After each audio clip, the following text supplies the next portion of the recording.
সারা রাত আমি ফিশারি পারে পয়সা থেকে আমি মাছ চাষ করতে পারতেছি না, এর অত্যাচারের গোষ্ঠীর অত্যাচারের জন্য। আওয়ামী লীগ সরকার পতনের পরও এখনও কমেনি এক যুবলীগ নেতার দাপট।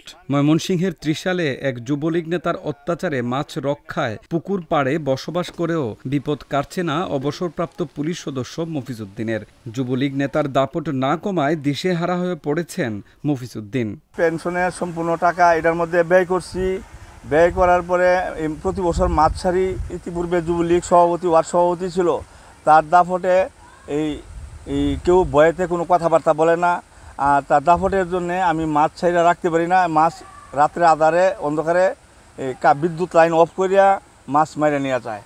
ত্রিশাল উপজেলার উত্তর কানিহারি গ্রামের বাসিন্দা সাবেক পুলিশ সদস্য মোহাম্মদ মফিজউদ্দিন 2017 সালে যান অবসরে। এরপর 19 লাখ টাকা ব্যয়ে 1 একর 25% জায়গায় বিভিন্ন জাতের মাছ চাষ শুরু করেন।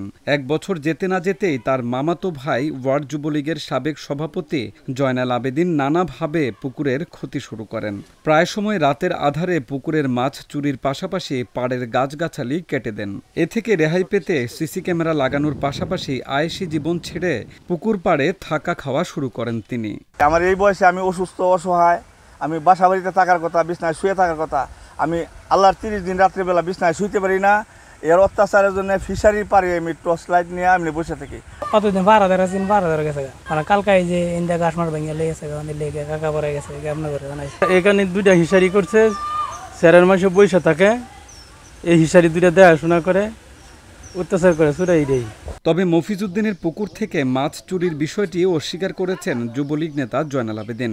মফিজউদ্দিনের অভিযোগ অস্বীকার করেছেন স্থানীয় ইউপি সদস্য। তিনি বলেন, মফিজউদ্দিন অন্য মানসিকতার হওয়ায় বিরোধ কমছে না। এই এলাকার তো আমি একা না, সর্বোচ্চ দলের লোকজনই বা এনসিএন এলাকাবাসী প্রতিবেশী আছে, তাদের কাছে জানবেন যদি তারা মনে করুন বলে এরকম ধরনের আমরা আইনগতভাবে যে কোনো বন্দোবস্ত দিন, আমি এমনি বলে একমত। আমি যে কোনো টাইমে ডাক দিবেন, যে কোনো জায়গায় আমি যাই।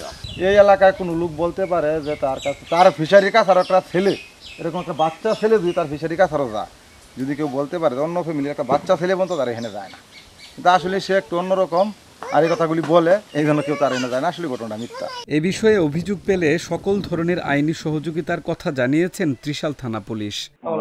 উনি যদি থানায় এসে অভিযোগ দেয়, আইনগত ব্যবস্থা গ্রহণের জন্য আমরা অবশ্যই তার সাহায্য সহায়তা করব। তবে যুবলীগ নেতা জয়নাল আবেদিনের বিরুদ্ধে প্রয়োজনীয় ব্যবস্থা নিয়ে এলাকায় শান্তি ফিরিয়ে আনার দাবি ভুক্তভোগীদের।